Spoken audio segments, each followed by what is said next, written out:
Bourbonbarkeep. My name's Curtis, and this is a House Call Wednesday. House Call Wednesday? Yes. Blind battles, baby. Exciting stuff. I don't know what's in the vials. We just pour them. I don't even know if they're mine. They're donated samples sometimes. Put them together, see what's better, just flat out. And then we do a reveal, and sometimes I could look better. Let's just put it that way. Stay tuned.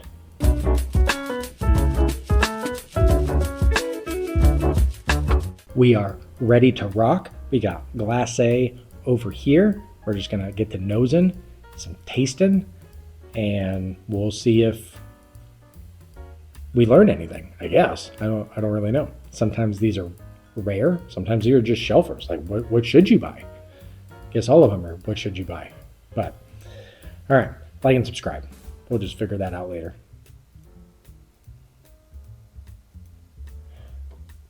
Ultra sweet, very, very sweet. Like a marshmallow, cherry, a lot of marshmallow, a lot of vanilla. So much marshmallow vanilla. Not a ton coming out. I'm gonna go caramel apple wrapped in marshmallow. That's all I got. I don't know. Maybe we're feeling off tonight. I don't know. Let's get on the palate, see if we can adjust.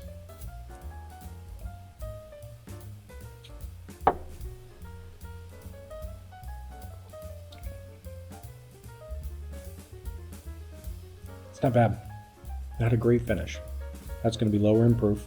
That's willing to bet the channel on that one. Going to go under 100. I like the channel. I don't want to lose it. Ooh, a little sourness coming out. Okay. It was going heavy kind of vanilla cream. Apple kind of continued into this bitterness. Bitterness that's not great. It's like a tire.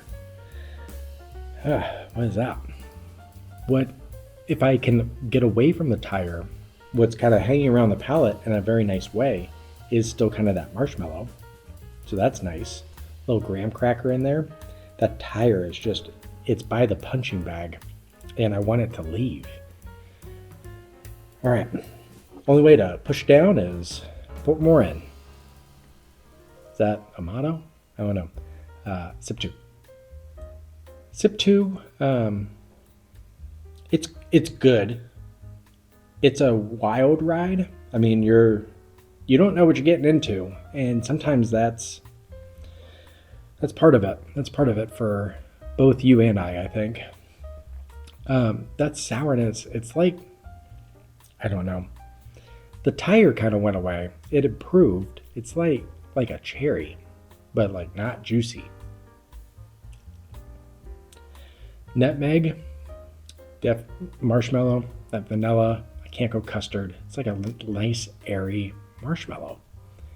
And caramel, it's so drying. Why is it? Man, this experience is tough so far. It's not bad. It's just a wild ride, and I just have to pump out stuff as it comes in my mind. We're gonna move on. I don't know what to do with that. Wow. Okay. We're gonna learn and grow in this episode. I could feel it already. Oh yeah. All right. That's what we're talking about here. That's what we're talking about. It's like a nice toffee, maple syrup, Luxardo cherry, maybe raisin. Maybe I want to go raisin instead of Luxardo.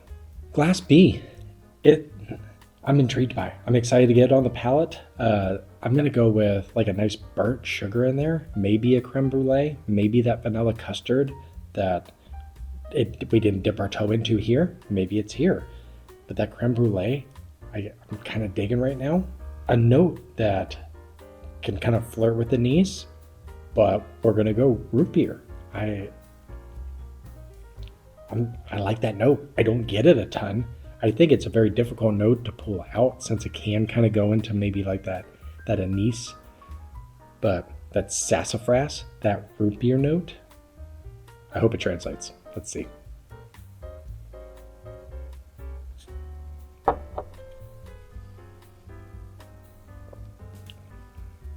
It's oily. Doesn't hang around though. Wow, that's weird. It's a weird experience. It's just gone. Kind of drying too. What are we doing? All right. What do we get? A little chocolate. That toasted sugar still is there. Kind of excited for it. I don't know if that vanilla custard kind of came. Maybe you just kind of scraped off the top. Pop that baby in with chocolate. It's so drying. Why are they both drying? Glass B definitely has a little more complexity than Glass A. I feel like it kind of goes through this gambit of baking spices, nice chocolate, which can go a little bitter on the chocolate piece of it. Root beer still kind of hangs around. Kind of excited for that. Haven't experienced that in many, many bottles. Doesn't mean it's fantastic. Just a note where you're like, yeah, let's do that. Let's do more of that. Overall, sip 1, pretty enjoyable. Let's get sip 2 on here. Sip 2's good. It's a weird experience because it has like this nice velvety fullness to it, like a nice thick mouthfeel, and then it's just like, all right, that was enough. You're like, why? Why can't you just? It doesn't cling that well. Definitely better than Glass A, but I think both of these are on the lower proof side, and I think what's in Glass B is kind of a fun ride. You have a lot of baking spice. If you like root beer, this is a great pour. So thank you for that. A little bit of espresso, that like maybe like a chocolate espresso bean just kind of sits on the tongue. I think it hits a wide range to where Glass A, I'm kind of excited for the revisit on Glass A because maybe it's rust, maybe it's the glass. It can't be me. It's never me. We'll revisit, come back, do some scoring, crown a winner. There it is. And we'll do that. Man. We're back. I don't know if we're feeling good about ourselves, but it helped. It did help. I think I enjoy kind of this nice marshmallow, this chocolate marshmallow, if you will, in Glass A more than what the nose is bringing to Glass B. It does kind of go into like this Luxardo, maybe a damp oak, and it's fine. Neither are bad. I would just pick the nose. Palate, finish, it's definitely Glass B for me right now. So we got our categories. How do we want to throw these guys into a bucket of numbers and have it actually make sense to not just you, but actually to me? It definitely helps. When I'm talking to myself, I'm like, it's good. Oh, okay, that helps. Or just pleasurable. That helps as well. Glass A, it fell into pleasurable. It's high pleasurable. It's close to good. It just, I don't know. It's a wild ride. I don't know. It's 68. That's what we're going to do. It's 68. I'm fine with it. It's good. If I wanted to taste marshmallows, here we are. Let's summer night. Let's do that. Glass A, yeah. Glass B, on the other hand, hello toasted sugar and root beer, and apparently Luxardo cherry on the nose. Excited for all those notes.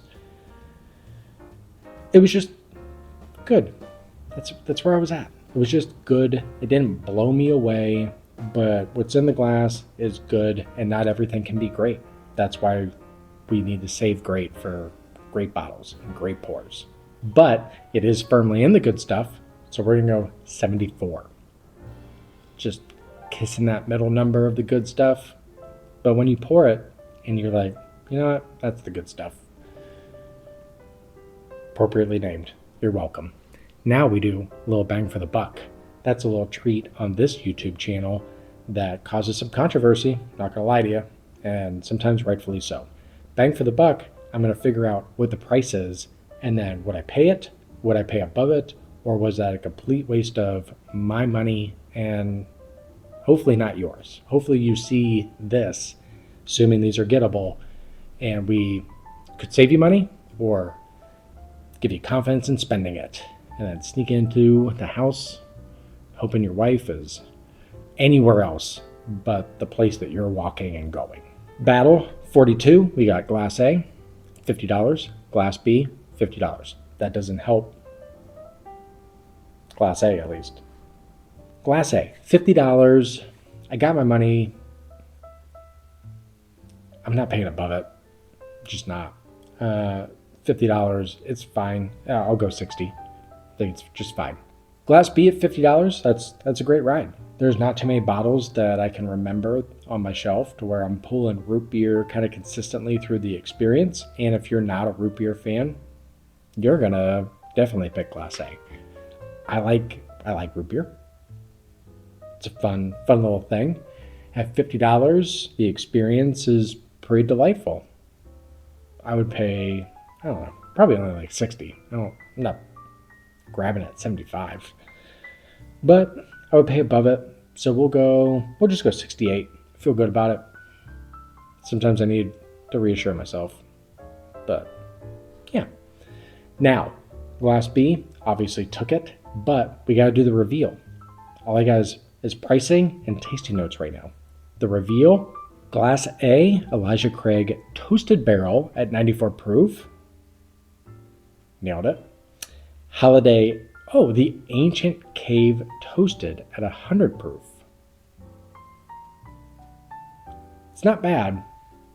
Could be a little gimmicky now that we're throwing caves into the mix, but ultimately, if you're talking toasted whiskey to toasted whiskey, maybe the cave works out. I don't know.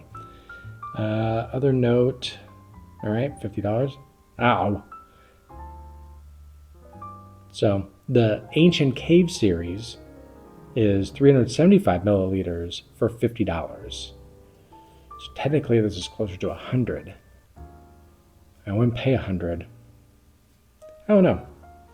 I think there's a place for the experimental sizes, if that's what we want to call it, without being on OnlyFans. I think if you told me this was $100, I probably wouldn't buy the bottle. But at 50 to experience something, even though it's smaller, sometimes it's not the size. It's not the size. It's not you. It's not the size. Wrapping up, I don't think I'm going to change the score. I feel good about it. The experience is better. I would, even with the smaller bottle, I think I would pull the trigger on it. Maybe it's because the quantity is a little higher on the collection side. Not a flex. My wife's not proud of it. I think being able to venture in to something that could be out of your price range, putting into a smaller bottle, and now it is in your price range, I think it has a place. I think it's a cool idea. I don't know. I'm a little torn on the Ancient Cave piece of it. It's cool. I would go visit it. I have. It's sick. But it's at 100. I don't know. Anyways, wrapping up. Maybe we learned something. Maybe we didn't. But ultimately, you're here. That's something to be said about that. Stay here. Be nice to someone. Like, subscribe. We'll see you next week.